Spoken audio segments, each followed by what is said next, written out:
On avait un peu plus d'1 million d'abonnés sur Instagram, on avait 500 000 abonnés sur TikTok, enfin bref, on était présent sur plein de réseaux et la majorité c'était soit les pages qu'on avait développées. Pourquoi est-ce qu'on développait ces pages? Parce qu'on faisait de l'affiliation avec, c'est-à-dire qu'on mettait des produits d'autres personnes, des services, et eux ils nous rémunéraient en échange. Donc vu qu'on avait énormément de visibilité, les plus grosses pages elles touchaient quasiment 20 millions de personnes par mois, donc forcément sur 20 millions de personnes, il n'y a pas 20 millions de clients, mais derrière, si on met en... Imaginons que c'est une page en rapport avec la cuisine, et qu'on met quelque chose, on fait un partenariat avec un cuisinier ou quelqu'un d'un peu célèbre, et on met en avant ses cours de cuisine, bah nous, il nous paye à chaque fois qu'on lui envoie des clients, c'est pour ça qu'on l'avait développé, c'est pour ça qu'on l'avait boosté. Avant de parler de ça et avant de vous expliquer comment est-ce qu'on a fait tout ça, parce qu'on peut dupliquer le même process et ça fonctionne quand même un petit peu mieux avec Instagram, différents réseaux sur lesquels vous pouvez être. YouTube, l'énorme avantage qu'il y a, c'est que ça vous permet d'avoir du SEO, c'est-à-dire ça vous permet d'avoir la recherche sur du long terme.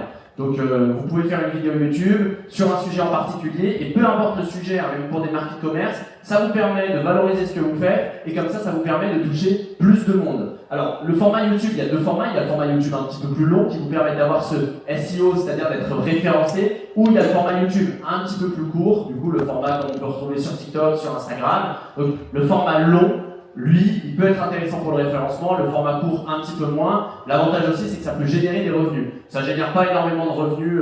Moi, j'ai une chaîne YouTube qui doit faire 20 000 euros par mois, 20 000 vues par mois, et ça génère 80 à 100 euros à peu près. Donc bon, c'est pas énorme, c'est pas pour ce que ça va vous rapporter, mais c'est plutôt pour l'idée de toucher des prospects qui sont qualitatifs et de développer quelque chose. La seule chose avec tous les réseaux, c'est que si vous vous mettez dessus, il faut que vous réussissiez à être régulier, sinon ça n'a aucun intérêt. Donc en fait, vous postez, si vous voulez vous mettre à fond sur YouTube, il faut que vous soyez régulier là-dessus. Et du coup, ça demande plus de temps de production forcément pour faire des vidéos un peu plus longues. La croissance, elle est un peu plus lente. Donc il faut que vous vous dites, ok, je suis capable de poster pendant 1 an sans avoir de résultats et continuer à poster après. Et du coup, mieux vaut le faire si vous aimez faire ça et ça nécessite un peu plus de compétences techniques, notamment avec tout ce qui est montage, etc. TikTok, pareil, plein d'avantages, c'est qu'on a une portée organique qui là est très forte. Donc ça peut démarrer beaucoup plus vite et beaucoup plus fort. Il y a un format qui est court, qui est plus rapide à produire. La seule chose, c'est qu'on peut jouer sur les tendances, c'est que on est extrêmement dépendant de l'algorithme. Aujourd'hui, la plupart des contenus qui sont consommés sur TikTok, ils sont dans les courtois. Donc les courtois, c'est le petit onglet sur TikTok où on voit les contenus. Donc on ne voit pas forcément que les contenus de créateurs qu'on suit déjà. Et donc si du jour au lendemain, vous êtes plus vraiment dans les algorithmes, vous êtes plus vraiment dans les tendances, TikTok du jour au lendemain, même si vous avez beaucoup d'abonnés, peut décider de plus du tout vous mettre en avant. Donc on capitalise beaucoup moins sur les abonnés que ce qu'on pourrait faire par exemple avec Instagram. Parce qu'avec Instagram, même si vous postez, nous on a des pages Insta qui ont beaucoup d'abonnés, on poste du contenu qui est tout pourri, mais pourtant le contenu est beaucoup montré parce que du coup on a déjà cette audience. Donc c'est aussi l'inconvénient de TikTok. Pinterest, alors là ça va vous servir dans certains cas très précis. Nous on fait une conférence la semaine prochaine sur du e-commerce, je sais qu'il y en a certains qui sont inscrits, et on a un bon pote à nous qui a une grosse agence Pinterest, et il gère les clients comme Cartier, But, la SNCF, etc. Et du coup ça a un intérêt pour certaines audiences, et ça a un intérêt, c'est que ça permet de faire du SEO aussi. Sur Pinterest, quand on met un post, ça s'appelle une épingle. Et cette épingle-là, elle peut être référencée sur Google Images, elle peut être référencée sur Google. Et donc, quand on a plein de posts, c'est comme si on avait nos images un petit peu de partout sur Google, par exemple. Et du coup, ce qu'il fait pour Cartier, c'est que quand on tape Cartier, vous le voyez quand vous allez sur Google Images, il y a plein d'images Pinterest. C'est eux qui s'occupent de tout le référencement. Et on peut faire de la publicité également. On va pas en parler parce que ça peut être intéressant pour vous dans certains cas, mais au début, la publicité sur Meta, et notamment pour de la génération de leads, sera toujours plus intéressante. Ça sera plutôt tourné e-commerce. Et c'est excellent pour une cible un peu plus CST+, art, déco, mode et toutes ces choses-là. Du coup, l'inconvénient, c'est que c'est un peu moins adapté à plein de choses. C'est une stratégie qui est quand même assez différente Pinterest que des autres réseaux. LinkedIn, bon, je pense que vous connaissez LinkedIn. LinkedIn, l'avantage pour du B2B, ça reste un petit peu plus pro. Ça peut vous permettre de faire pas mal d'opportunités. Inconvénient, c'est qu'on va pas pouvoir dupliquer la stratégie que je vais vous partager, et du coup LinkedIn ça reste très centré pro, ça reste un petit peu moins vidéo même s'il commence à s'y mettre, mais ça peut être toujours intéressant et la stratégie que je vais vous partager elle peut toujours s'appliquer, mais du coup il faudra le faire en texte et pas en vidéo. Et ce que vous voulez faire si vous voulez gagner du temps, c'est que chacun de vos réels ou chacun de vos TikTok ou peu importe, vous le mettez à ChatGPT, vous faites un transcript et il vous l'adapte pour un post LinkedIn. Donc si c'est suffisamment bien fait et suffisamment bien monté, ça peut fonctionner.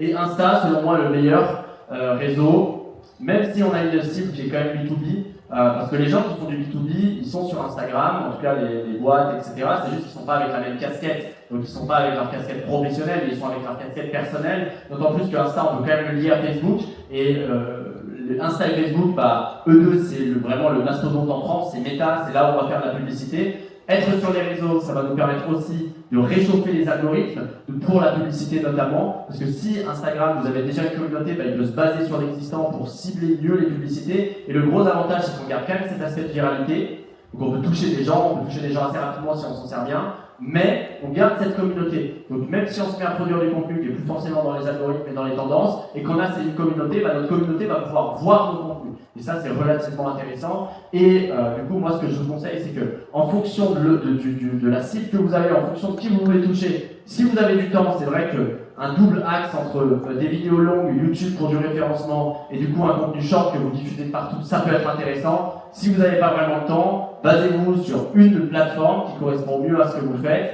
et redupliquez le contenu short sur toutes les autres. Donc, par exemple, sur les petites vidéos, les petits réels, je vais les redupliquer sur TikTok, sur YouTube, etc. Comme ça vous permet de gagner un maximum de temps et ça vous permet aussi d'aller plus vite. Et il y a plein de logiciels qui vous permettent de le faire. Notamment, nous, on a développé un logiciel qui vous permet de le faire si jamais vous postez votre contenu et ça le poste un petit peu de partout. Ok, clair pour vous? Ouais. C'est quoi la différence entre le contenu court et le... Contenu court, tu sais, c'est des vidéos verticales, un petit peu comme sur TikTok, ce que tu vois quand tu swipes. Contenu long, ça va être des vidéos, du coup, format horizontal, des vidéos de plus de 10 minutes souvent, et des vidéos qui vont pouvoir se référencer un peu plus facilement. En gros, quand tu vas sur YouTube, tu as les shorts, donc c'est les petits contenus où tu peux swiper, et tu as les vidéos entre guillemets classiques, qui sont des vidéos un petit peu plus longues, et ça va être plus efficace pour du référencement des vidéos plus longues. Les vidéos courtes vont te servir à drainer du trafic, ou drainer des gens qui juste scrollent. Réponds à ta question. Du coup, comment fonctionnent tous ces réseaux sociaux, comment ça fonctionne et comment est-ce que je peux m'en servir pour être mis en avant devant le plus de personnes possible et le plus facilement possible. Alors, il y a toute la question des algorithmes, je pense que vous connaissez déjà. En gros, ces réseaux-là, leur but, c'est de vous faire rester. Comment est-ce qu'ils vous font rester? En montrant du contenu que vous voulez voir, mais au-delà du contenu que vous voulez voir, des fois il y a du contenu qu'on ne veut même pas voir, parce que c'est des trucs un peu à la con, mais qu'on voit quand même, parce que c'est du contenu qui nous touche émotionnellement. Ça peut être des émotions positives ou négatives, mais en gros, plus le contenu va nous toucher émotionnellement, plus on va avoir derrière, plus on va avoir envie d'y retourner, parce qu'on va avoir notre petit shot de dopamine. Donc c'est comme ça que ça fonctionne. Donc ce qu'il faut, c'est faire en sorte que notre contenu il puisse toucher les gens émotionnellement, et il y a plein de façons de faire, mais c'est ça qui fait que ça fonctionne bien. Et donc cet algorithme, il va pousser et montrer ce contenu qui correspond à la fois à un centre d'intérêt et à la fois qui nous permet justement de toucher les gens. Et cet algorithme, il fonctionne de façon assez simple.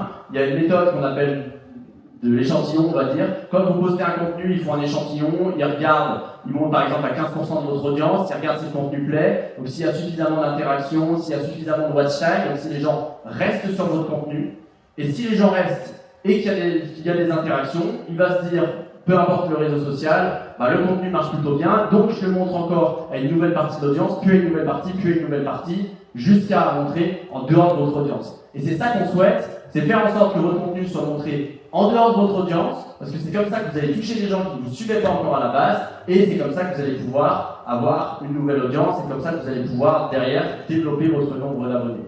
Un truc qui va être assez important, c'est qu'au début, on a l'impression qu'on poste beaucoup pour peu de résultats, ou que c'est un petit peu long à se développer. Alors c'est soit vous faites du contenu qui n'est pas forcément bon, soit sinon vous n'avez pas encore atteint ce que j'appelle le point de croissance organique. Je ne sais pas si c'est le vrai terme, mais nous sur toutes nos pages, quand on les développait, on voyait toujours qu'au début il y a une croissance qui est très lente, et au bout d'un moment, c'est à partir de 1500, 2000 ou 3000 abonnés, il y a vraiment une courbe qui s'inverse et la croissance elle est beaucoup plus rapide. C'est-à-dire que le contenu en lui-même, il nous permet d'acquérir de nouveaux abonnés beaucoup plus facilement, et donc votre but, ça va être de faire en sorte de passer cette phase le plus rapidement possible. Comme ça, après, votre contenu, lui, va être beaucoup plus efficace et il vous permettra de faire venir beaucoup plus de monde. Et donc pour ça, forcément, il faut rester régulier, parce que si vous restez pas régulier, derrière, ça va vous empêcher de créer une vraie connexion avec les gens. Les algorithmes, ils n'aiment pas trop, parce que plus vous êtes régulier, plus vous créez une connexion, plus les gens viennent sur les plateformes pour vous voir, donc plus entre-temps ils voient de la publicité. Donc il y a aussi cet aspect-là de régularité qui est assez important. En termes de régularité, vous n'êtes pas obligé de poster tous les jours. L'idée, c'est de trouver un rythme avec lequel vous êtes à l'aise et qui reste quand même cohérent. Si vous me dites je poste tous les ans et je suis régulier, ok, mais du coup, ça sera peut-être pas le plus efficace. Donc l'idée, ça serait principalement de poster au moins 1 ou 2 fois par semaine si vous le pouvez, et de décomposer votre stratégie de contenu pour qu'elle fasse sens et qu'elle puisse toucher du monde. Toujours clair? Ok. En termes de stratégie de contenu, du coup, on est sur les réseaux, qu'est-ce qu'on fait, qu'est-ce qu'on met, et comment est-ce qu'on fait en sorte de réussir à toucher du monde. Il y a vraiment une distinction à faire où le contenu que vous faites par rapport à votre activité, c'est pas celui qui va marcher le plus parce que souvent c'est du contenu qui est très technique. Je prends l'exemple, on était dans un truc d'entrepreneur là il y a quelques jours et il y a une personne, ce qu'il faisait, c'est qu'il aidait les gens à racheter des boîtes. Donc globalement, il faisait du contenu très technique autour de sujets du genre quand tu veux racheter une boîte, c'est quoi le BE, c'est quoi toutes ces choses-là. Mais quand vous postez ce genre de contenu sur TikTok, 90% des gens, voire 99%, ne savent pas ce que c'est. Qu'un EBE, en plus ça les intéresse pas, ils sont pas sur TikTok pour apprendre à racheter des boîtes. Donc l'idée c'est de trouver un style de contenu dans un premier temps qui est toujours large et qui parle aux gens par rapport à sa thématique. Donc ce qu'on a fait à la place de se dire on fait du contenu ultra technique pour comment analyser un bilan comptable d'une boîte que tu veux racheter, on prend la pharmacie du coin et on dit ok, une pharmacie comme ça coûte combien? Et là on dit elle fait tant de chiffre d'affaires, elle a fait tant de profit. Et donc ça nous permet d'avoir un style de contenu qui est assez large, qui va intéresser tout le monde, peu importe si on veut racheter une boîte ou pas, donc qui nous permet derrière de faire de la diffusion, qui va marquer les gens, donc les gens vont pouvoir le regarder, mais au-delà de ça, ça nous permet d'avoir un contenu qui est quand même en lien et avec une thématique qui est intéressante par rapport à ce qu'on vend et par rapport à ce qu'on propose derrière. Donc le but, vraiment, c'est toujours dans un premier temps de réussir à créer du contenu qui vous permet d'attirer du monde et qui vous permet de diffuser assez large. Et ce contenu-là n'est pas forcément en lien avec votre activité. Je vais vous montrer un compte. Maxence, si tu m'entends. Ouais. Est-ce que tu peux descendre un peu? Alors ça, juste monte un petit peu. C'est un compte d'une marque de bijoux vous connaissez ou pas du tout? C'est une marque de bijoux qui sont développés. Et quand on regarde, ils ont 70 000 abonnés et ils font 200 000 € de chiffre d'affaires à peu près à l'année, donc ce qui n'est pas trop mal pour une marque de bijoux qui vend 100% en ligne et qu'ils ont développé en ligne. Et quand maintenant tu peux descendre, mais pas mal. Hop, descends. Quand vous regardez leur ancien contenu, ce qu'ils faisaient, essaye de cliquer sur par exemple ce Reels. Hop, clique dessus. Ouais, clique sur son contenu. Quand vous regardez, ils postent des trucs qui n'ont rien à voir avec les bijoux. Bon, il y a leurs bijoux à côté, mais au-delà de ça, et c'est ça pour moi qui est intéressant dans une stratégie de contenu, c'est bon, je peux mettre sur pause. Et vous pourrez regarder, hop, il y a... en fait, ils postaient différents types de contenus, mais ils postaient par exemple des interviews d'entrepreneurs, un petit peu de motivation, etc. Et c'était quoi le lien avec le bijou final? C'est qu'ils ne communiquaient pas uniquement sur leurs bijoux, sur le produit, parce que si on communique sur le produit, sur le bijou, comme on communique sur le fait de vendre des boîtes, la grosse problématique de ça, c'est qu'on a des choses qui ne parlent pas vraiment aux gens, on a un truc qui est ultra large, alors que si, du coup, on communique dans ce cadre-là, ils communiquent beaucoup sur leurs valeurs, donc le fait de dépassement de soi, tout ce que leur marque inspire, le dépassement de soi, le sport extrême et toutes ces choses-là, ça permet de créer un contenu qui parle à beaucoup plus de personnes, ça permet d'attirer des gens qui pourraient être intéressés par nos produits ou par nos services et par ce qu'on vend, et ces gens-là, derrière, on va venir les éduquer à ce qu'on fait. Donc en fait, on peut poster, si tu redescends un petit peu Maxence, en dessous, tu peux voir des interviews, des choses comme ça, peut-être. On peut poster des interviews qui de base n'ont rien à voir avec son contenu. Descends encore, je pense. Ouais, regarde ici. Non, descends encore un peu. Regarde voilà, par exemple ça. Ok, par exemple là on a une interview d'un rappeur qui n'a rien à voir avec le contenu de base, et cette interview-là, vu que c'est assez viral et vu que c'est un sujet dont il doit parler qui est assez émotionnel, ça permet d'attirer des gens qui sont en accord avec ce sujet, donc qui vont se retrouver dans les valeurs de la marque et dans les valeurs de ce qu'il véhicule. Au-delà de ça, il partage des contenus autour de ses bijoux, comme vous le voyez, et du coup ça lui permet d'attirer des gens qui sont en accord avec les valeurs, donc ils se reconnaissent dans ce qu'il raconte. Derrière, ça lui permet d'éduquer ces gens-là, les éduquer à ce qu'ils font, et après, ça lui permet de faire des appels à l'action pour pouvoir convertir. Et là, on a une stratégie qui est cohérente et qui est intéressante. Essayez toujours de construire votre stratégie par rapport à ça. C'est-à-dire, dans un premier temps, réussir à créer du contenu qui va cibler un petit peu plus large, et qui va cibler large par rapport à son activité ou par rapport à ce qu'on a envie de véhiculer dans notre activité. Et par exemple, ce qu'on faisait avec Julien, qui est juste là, qui est un ancien client à nous, qui fait de l'investissement immobilier et qui aide les personnes à investir en immobilier. on faisait du contenu pas que sur l'investissement, parce que du coup, du contenu sur l'investissement, ça va pas parler à tout le monde, c'est un peu plus technique. Donc on faisait du contenu autour de la liberté, des choses comme ça, parce que les gens qui investissent dans l'immobilier, ce qu'ils veulent, c'est leur liberté, c'est être libre. Donc on faisait un petit truc autour de la liberté, de lui qui partait en vacances ou je ne sais où. Et du coup, ça intéressait les gens qui étaient inspirés par ça et qui étaient inspirés par la liberté et qui étaient dans ces valeurs-là. Et derrière, on leur parlait d'immobilier. Et c'est ça qui est bien sur Insta, c'est que les gens, une fois qu'ils sont abonnés, on a beau leur parler de trucs plus techniques, ils vont pouvoir le voir et du coup, ça va les éduquer au fur et à mesure. Ça vous parle? Vous voyez comment le faire pour vous? Pas du tout. Ok, c'est... Non? Tu fais quoi comme activité? Ok. Et c'est qui ta cible? Sur l'énergétique, tu as quand même beaucoup de choses que tu peux faire.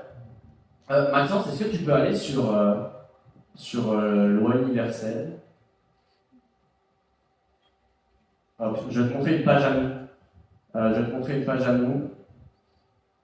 Et tu vois, alors bon, ça c'est une des pages qu'on avait rachetées. Si tu regardes, tu vois par exemple, il y a des posts comme ça. Alors, bon, il faut mieux le faire, on avait posté des trucs un peu à la con. Mais du coup, c'était des citations, des choses comme ça qui parlaient justement à des gens qui étaient un petit peu sensibles à tout ce qui est énergétique ou à tout ce qui est développement personnel, etc. Et ça peut être un sujet de contenu qui peut être intéressant parce que tu as un genre de premier de contenu qui est des citations qui va parler, par exemple, de taux vibratoire ou je sais pas, tu vois, des gens qui vont être sensibles à ça mais qui va parler un petit peu large. Et une fois que les gens sont abonnés, là, tu pourras aller beaucoup plus en précision dans tes soins énergétiques et dans ce que tu fais. Donc, par exemple, au début, de dire, ok, si je devais faire un sujet qui parle large et à tout le monde, comment est-ce que je peux attirer des gens? Et du coup, ce serait principalement autour de ça. Sachant que si vous avez déjà une grosse audience, ça c'est utile pour attirer des abonnés. Il y a d'autres méthodologies dont on va parler tout à l'heure pour attirer des abonnés, mais si vous avez déjà une grosse audience, vous n'êtes pas obligé de faire ça. Vous pouvez simplement parler de ce que vous faites plutôt bien adapté et ça va aussi servir. Mais du coup, là, c'est vraiment, si vous n'avez pas suffisamment d'audience, ça vous permet d'attirer et de créer de la visibilité. Ça te parle?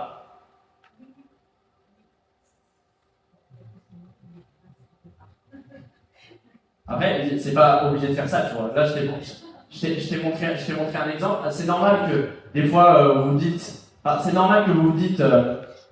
je sais pas exactement comment le faire, parce que l'idée, c'est que ça va être un travail, c'est quelque chose de nouveau. Mais je vous partage ce qui a marché pour la plupart de nos clients et ce qui marche aussi pour nous. Et l'idée, c'est qu'après, tu n'es pas obligé de faire exactement ça. Hein. Tu peux le tourner de plein de façons différentes. Mais c'est sûr, si tu restes trop technique, tu ne vas pas être mis en avant par les algorithmes. Donc c'est pas grave. Tu peux faire en sorte juste d'avoir quelque chose d'un peu technique et être remplacé par de la publicité pour aller toucher du monde. Mais on en parlera juste après. Ouais. Est-ce que le fait de vulgariser quelque chose, c'est l'inverse de la technique? Oui. Ça dépend de quoi, tu vois. Tu as des sujets qui sont plus ou moins... Enfin, ça dépend comment tu le tournes, mais oui. Si ça fait sens avec l'audience que tu peux attirer, je sais pas, imaginons que tu es dans l'immobilier, tu vulgarises l'immobilier, bon, ça peut être intéressant. Donc, ça répond à la question? Ouais. Ouais, exact. Donc après, tu peux la revisiter un petit peu avec ce que je vais partager juste après, mais l'idée c'est de garder ça, et c'est juste de garder tofu, mofu, bofu. En fait, c'est top of the funnel, middle et bottom, le bas du tunnel. Donc c'est en gros, j'attire des gens, après je les éduque et après je les convertis en clients. Et l'idée c'est de l'adapter aussi par rapport à nos besoins. C'est-à-dire si, encore une fois, on a déjà de l'audience, mais que cette audience, on n'arrive pas à la convertir, comment est-ce que je fais du contenu qui éduque plutôt les gens autour de ce que je fais? Mais je pense que pour la plupart d'entre vous, la problématique est une problématique de visibilité. Donc comment est-ce que je fais en sorte de créer du contenu qui permet d'être visible? Ça répond à ta question? Ouais. Est-ce que même en étant large comme ça, c'est quand même super important de bien déterminer sa cible? Oui. Ouais, carrément. Carrément. C'est ultra important même en étant large. Ça ne veut pas dire que ce qu'on parle à travers le contenu, ça annule tout le reste. Et du coup, il faut... En fait, il y a des biais, notamment à travers les réseaux sociaux, parce qu'on passe par un filtre qui sont les algorithmes. Donc on doit plaire aux algorithmes, et si on pose du contenu qui est ultra technique et qui parle juste à notre cible, au début, l'algorithme n'a pas la donnée suffisante pour qu'on puisse être mis en avant. Donc c'est pour ça qu'on doit réussir à toucher un petit peu plus large, toucher de manière émotionnelle les gens pour que ça puisse, derrière, pour qu'ils puissent interagir, etc.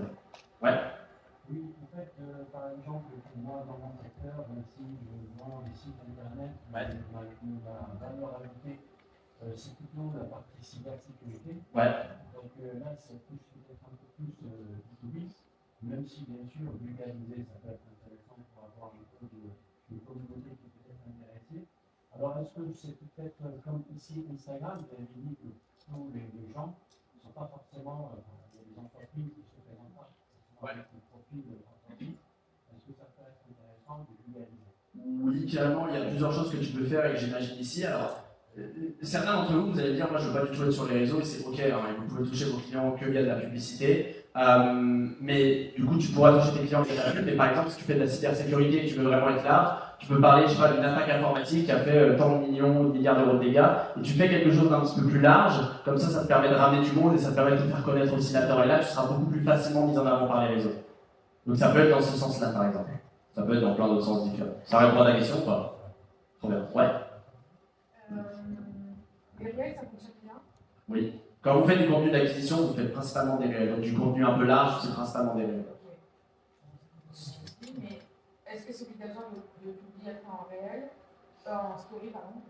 Non. Il n'y a rien qui est obligatoire. Non, mais je veux dire, est-ce Mais, que c'est conseillé de faire le réel et après de le mettre en story avec genre un truc caché et puis, ça n'aura pas forcément énormément d'impact. Ça ne va pas changer grand chose. Tu vois, c'est comme mettre des hashtags, c'est comme mettre une description plus longue ou plus courte. En fait, c'est comme dans la publicité, le truc qui est le plus important, c'est le contenu en lui-même. En fait, tout ce qu'il y a autour, bah, c'est intéressant.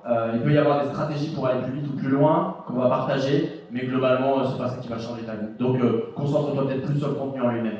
donc, du coup, le réel, parce que moi, mes réels que je fais, ils sont ouais, ça va bien. Ouais. Mais du coup, comment je peux amener les personnes à s'abonner à ma page? Bah, du coup, quand tu vois tes réels, en fait, ce qui se passe, c'est que si vous êtes suffisamment bon, Instagram va montrer vos contenus ou les autres réseaux devant des gens qui ne vous suivent pas encore à la base. Donc, ces gens-là vont découvrir votre page. Si ça leur donne envie de s'abonner parce que c'est bien optimisé, parce qu'ils voient du contenu intéressant, ils vont s'abonner d'eux-mêmes. Donc, le but, c'est vraiment faire en sorte que quand ils arrivent sur ton compte, c'est-à-dire, ils vont voir ton réel, ils ne t'ont pas vu, ils vont cliquer sur ton profil. Quand ils arrivent sur ton compte, ils ont envie de s'abonner derrière. Donc ça, tu peux optimiser un peu ton compte, rendre les choses bien et après faire en sorte de toucher la cible. Donc si tu arrives à produire du contenu qui est bon, les gens te verront plusieurs fois et après ils auront envie de s'abonner. Ça répond à ta question? Ouais. Ouais.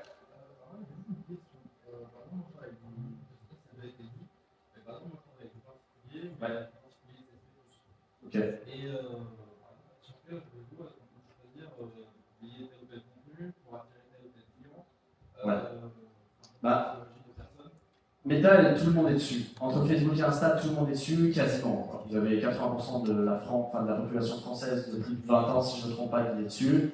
Donc Meta, ça sert toujours et tout le monde est dessus. Et l'avantage de faire du contenu sur Meta, c'est que ça, enfin Meta, du coup Instagram ou Facebook, hein, c'est que ça te permet derrière d'éduquer aussi un petit peu les publicités pour rendre tes pubs derrière plus pertinentes. Donc nous, on a ciblé toute cible, enfin tout genre de cible et pour des clients, et à chaque fois on utilise Meta ou Meta Ads, et ça fonctionne extrêmement bien. Donc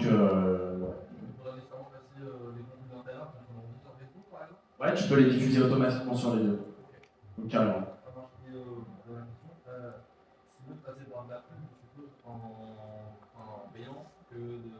Il y a des avantages et des inconvénients de la pub. L'organique, vous n'êtes pas totalement dépendant, ça peut prendre un petit peu de temps avant de vous développer. La pub, en fait, vous poussez la pub et ça va beaucoup plus vite directement. Donc forcément, je pense que l'idée c'est de faire les deux si vous pouvez. Si votre but c'est de faire des ventes vite, la pub est toujours plus intéressante parce qu'une fois qu'on maîtrise, on sait qu'on met 10, on en récupère 100, après on fait ça à l'infini. Mais les deux se servent, parce que quand vous faites de la pub, les gens vont venir sur vos réseaux, donc indirectement ça peut grossir vos réseaux, ça peut éduquer ceux qui n'ont pas directement acheté, etc. Ouais. Quand on démarre la pub, il faut quand même avoir un compte qui a genre pas un mois pour que les gens aient quand même... Pas forcément. Tu peux faire de la pub même sans compte Instagram. En fait, ça va être diffusé avec ta page Facebook sur Instagram. Mais tu peux faire de la pub, tu n'es pas obligé. C'est sûr que si tu as un compte et que tu as un peu de contenu, c'est bien parce que les gens qui sont un peu sceptiques suite à ta pub, ils vont cliquer sur ta page, ils vont pouvoir voir, tu vois, ce que tu fais. Donc c'est sûr que c'est toujours plus intéressant, mais pas obligatoire. Ouais. Il n'y a pas de bon rythme. Le bon rythme, c'est celui que tu es prêt à tenir. Donc au max, sans que tu es prêt à le tenir. Après, l'idée, c'est pas juste de poster beaucoup, c'est aussi de faire des trucs qui sont intéressants et qui fonctionnent. Ouais. Et du coup, vous touchez une population un petit peu plus jeune, et donc, je sais pas, ça va passer par Instagram, mais par d'autres réseaux sociaux. L'avantage pour toucher une population plus jeune, c'est que le contenu short que tu fais sur Instagram, tu peux le redupliquer sur TikTok par exemple. Donc en fait, tu peux le remettre sur TikTok, YouTube Short, etc. Donc ça te permet de toucher tout le monde d'un coup. D'accord, ça marche. Ok. Et du coup, en fait, on peut, en utilisant la même stratégie, ça a fonctionné sur. Ouais, exact. Alors il y a des spécificités à chaque réseau, bien évidemment. Si globalement vous avez peu de temps, Instagram en cœur de cible, Instagram en cœur, on va dire, de développement d'organique, et au-delà de ça, tu vois, tu repartages derrière, c'est le plus simple. Et après, tu peux ça avec de la pub. Et après, tu peux aller plus loin, etc. Mais c'est vraiment le plus simple. Ouais. Sur Facebook, la stratégie, c'est quoi? C'est les pages ou c'est le contenu? Facebook, c'est un peu mort, le problème. Facebook, c'est un peu mort de pub parce que quand ils ont lancé la pub, ils ont beaucoup réduit la portée organique de Facebook, ce qu'ils ont moins fait avec Instagram. C'est-à-dire que quand on poste sur Facebook de manière organique, ça touche pas grand monde. Sauf si tu as une bonne stratégie, etc. En fait, l'avantage avec Facebook, c'est que tu peux créer des groupes, donc ça peut te servir indirectement si tu as une stratégie avec les groupes. Mais ta page Facebook va te servir à diffuser de la pub, mais juste avoir une page Facebook pour toucher des gens, c'est pas le meilleur truc, tu vois. Tu peux te servir des groupes Facebook de plein de façons, mais faire du développement organique sur Facebook, c'est pas le meilleur aujourd'hui. Ouais, principalement sur Insta. Après, tes reels, des fois, ils peuvent avoir de la portée, tu peux les poster sur Facebook. Enfin, tu sais, quand tu postes sur Insta, tu peux faire en sorte qu'ils se postent automatiquement sur Facebook, et ça peut aussi te permettre de toucher un peu de monde. Ouais. Justement, je rebondis sur la portée organique quand elle est bonne et qu'on décide, par exemple, de booster un peu plus de la pub. Ouais. Je ne sais pas, si par exemple sur plusieurs mois et qu'on décide d'arrêter. Est-ce qu'on garde la même portée organique ou est-ce qu'on est défavorisé parce qu'on a payé et parce que ça rapporte Ouais, je vois.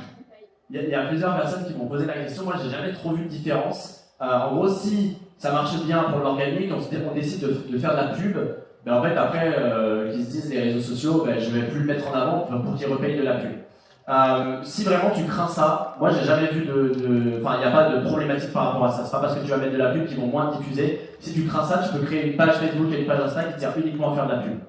Donc en gros, tu diffuses avec une page spécifique, qui est un genre de page vitrine et qui te sert à faire de la pub. Comme ça t'embête pas, mais normalement, il n'y aura jamais de problème et c'est un peu... ça te perd aussi, parce que quand tu fais de la pub, il y a de nouvelles personnes qui te découvrent, qui s'abonnent à ton compte, et du coup, ça perd aussi ce levier-là qui est intéressant.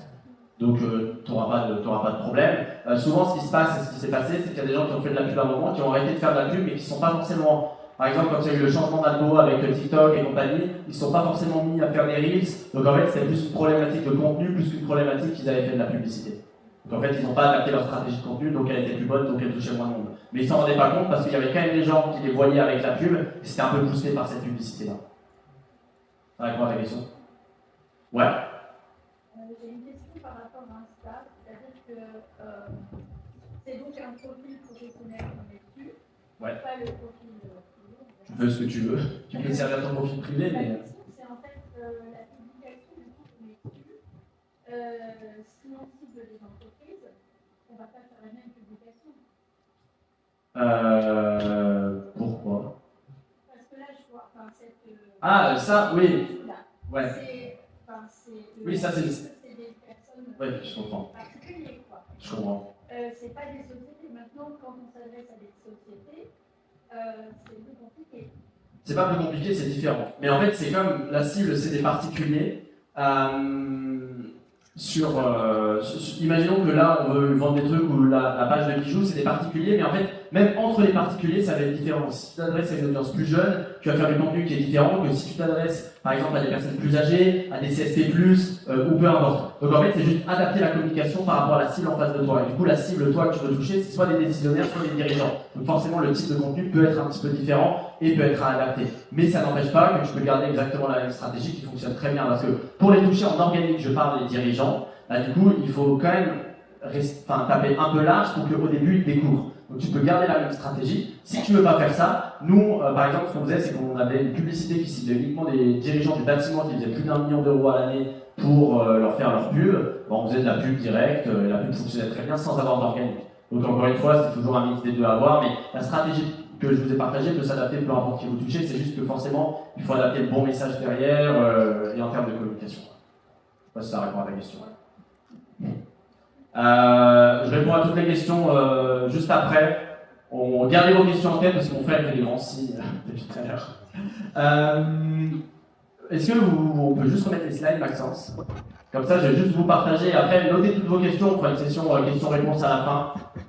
Mais pour pas qu'on soit trop en retard. Une stratégie de contenu assez simple. Juste, qu'on déployait avec un client. Si vous n'avez pas envie de vous prendre la tête, on faisait une demi-journée de tournage pour 3 mois de contenu, ça fonctionnait très bien. Alors il était dans la niche du burn-out, enfin il est toujours dans la niche du burn-out. Vous pouvez l'appliquer peu importe la stratégie, c'est qu'au final, il se posait face à une chaise, on lui posait des questions et il répondait. Donc la stratégie fonctionne bien, si vous la déployez bien, vous pouvez regarder ce qu'il fait si ça vous intéresse. Mais par exemple, on lui disait, ok, est-ce qu'une personne qui est en burn-out, c'est forcément une personne qui est faible? Donc on posait des questions qui étaient un petit peu piquantes aussi.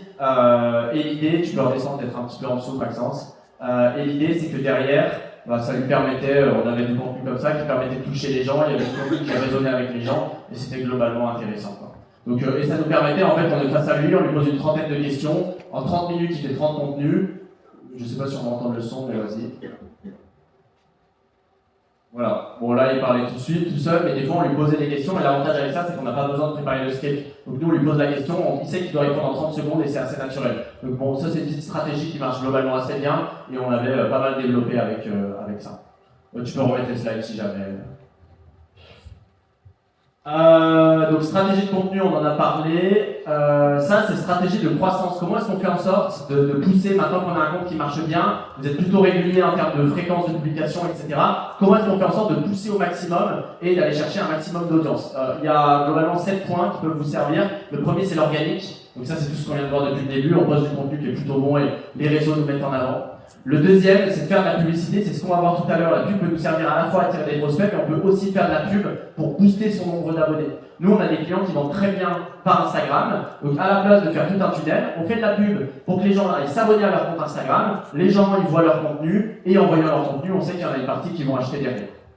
Ça, c'est pas si intéressant. Quatrième stratégie, des sessions d'engagement. Alors là, ça va vous prendre un peu de temps, mais ça fonctionne assez bien. Globalement, l'idée ici, c'est d'aller interagir avec des comptes qui sont plutôt similaires à vous. Donc c'est d'aller soit sur des comptes de concurrents, soit sur des comptes qui pourraient être intéressants pour vous, et d'aller interagir avec ces comptes-là et avec les comptes qui interagissent avec ces comptes. Imaginons que moi je suis dans le sport, je vais aller dans un autre compte de sport, je vais regarder toutes les personnes qui interagissent et moi-même je vais interagir avec elles. Du genre, je vais pas m'abonner à eux, hein, je vais répondre à une story, je vais liker de leur publication, mettre un petit commentaire. Naturellement, les gens vont voir que vous existez, ils vont se rendre sur votre compte et ça permet comme ça au début de booster. Donc ça peut être un élément intéressant. L'avantage c'est que ça ne vous coûte rien, l'inconvénient c'est que ça prend un peu de temps, mais ça peut vous permettre quand même de gagner quelques centaines, milliers je pense pas, mais ça peut vous permettre de gagner entre 300 et 600, 700 abonnés qui sont plutôt qualifiés parce que vous allez directement les voir. Cinquième, les shoots et achats de compte Insta. Je vous disais qu'on avait plein de comptes. Le compte qu'on vous a montré tout à l'heure, le gros compte loi universelle, ça c'est un compte qu'on avait acheté à l'époque.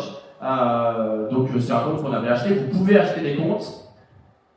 Et comment est-ce qu'on faisait? On contacte juste la personne, on lui dit ok, est-ce que tu veux vendre ton compte? Donc il nous avait dit oui, bref, on avait acheté le compte, on avait fait un contrat et tout bien. Et ça peut vous permettre, notamment, c'est assez intéressant parce que ce compte-là on l'avait acheté plutôt cher, mais il y a des comptes qu'on avait acheté genre 15 €.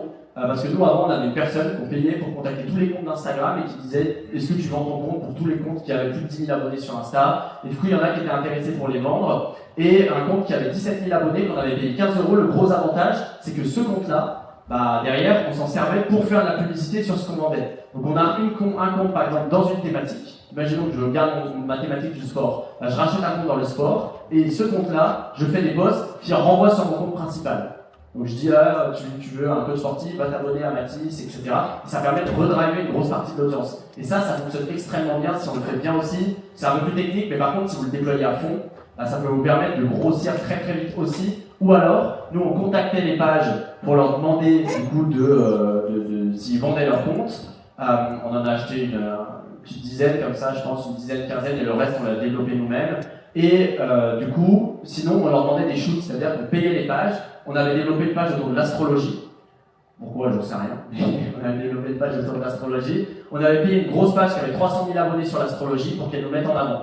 Donc en gros, cette grosse page nous avait mis en avant, ça nous avait fait gagner 1000 ou 2000 abonnés, ça avait fait exploser après le compte, et juste en postant des trucs qui étaient bien, mais qui n'étaient pas dingues non plus, on avait grossi la page jusqu'à 20, 30 000 abonnés, si je ne me trompe pas, et après on avait arrêté de l'utiliser parce qu'elle ne servait pas à grand chose.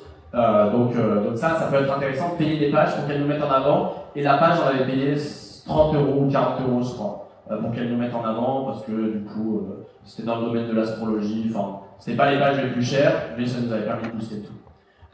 Sixième, les concours, je ne vous le conseille pas forcément au début, je sais qu'il y a plein de gens qui font des concours, mais les concours c'est un peu complexe. Parce que si vous voulez faire un vrai et un bon concours, il y a deux axes à prendre en compte. Il y a le lot. Le lot, il ne doit pas être trop gros. Et parce que s'il est trop gros et pas en lien avec ce que vous faites, les gens vont être intéressés que par le lot. Et je sais parce on travaillait avec une agence qui faisait des concours et on offrait des voyages à Bali, des iPhones et tout. Et du coup, les gens s'abonnaient au compte parce qu'ils voulaient gagner le voyage à Bali. Mais en fait, derrière, ils n'étaient pas forcément engagés. Donc l'idée, c'est d'avoir un lot qui est suffisamment intéressant mais qui fait en sorte que les gens s'abonnent pour une raison. Si vous êtes une agence de voyage et que vous faites gagner un voyage à Bali, c'est génial. Si vous êtes dans l'immobilier, bah, ça a un peu moins de sens. Donc dans l'immobilier, faites gagner je sais pas, une place de parking ou peu importe. Un immeuble entier. Et du coup, le deuxième truc, et là peu de gens pensent à ça quand ils font un concours, c'est le relais de croissance. Parce que le concours, l'idée c'est quoi? C'est que les personnes, pour gagner le concours, elle doit s'abonner à votre compte et elle doit partager à 2-3 potes à elle et elle doit les mettre en commentaire.